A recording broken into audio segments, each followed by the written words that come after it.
Un grand patron, Tom Enders, vient d'écrire à tous les salariés d'Airbus pour les encourager à voter en confiance en faveur de l'Europe qui a permis de créer leur entreprise si exemplaire. Alors, est-ce que vous dites que les grands entrepreneurs devraient aujourd'hui suivre son exemple? Ils doivent en tout cas sortir, et sortir avec leurs opinions, leurs idées. Je dois vous dire, l'industrie ou l'économie ou les chefs d'entreprise britanniques le font. Ils ont clairement dit que c'était de la foutaise de suivre les partis indépendantistes qui veulent sortir de l'Union européenne et de ce grand marché intérieur. La même chose, c'est vrai pour la France.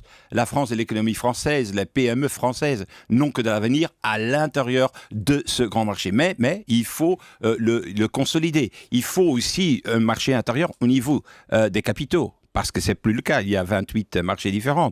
Au niveau de l'énergie, on ne l'a pas. Au niveau de la numérique, on ne l'a pas. Au niveau de télécommunications, on ne l'a pas. Vous vous rendez compte tout le temps perdu par le Conseil européen, la Commission de Bruxelles et le Parlement de Strasbourg, tout à fait, qui n'ont pas établi ces politiques communes. Guy Verhofstadt, aujourd'hui, Poutine est en train de négocier un certain nombre de choses à Pékin, où il est très bien accueilli par Xi Jinping, le président chinois.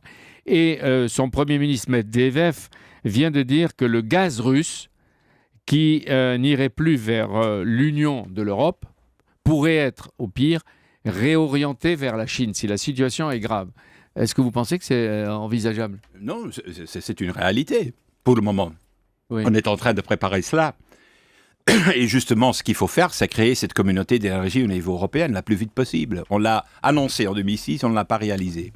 Et donc, la conséquence en est que maintenant, avec l'affaire Ukraine et avec l'affaire autour de la Crimée, on est encore plus dépendant du gaz russe. Donc, la première chose à faire, créer la communauté énergétique au niveau européen. C'est une de mes priorités comme président. Alors, on va créer un réseau au niveau européen, ce qui rend par exemple possible que de l'énergie solaire qui a été produite en Espagne peut être exportée dans les autres pays de l'Union européenne, qui n'est pas le cas aujourd'hui. Aujourd'hui, il faut importer du gaz russe pour nos besoins énergétiques.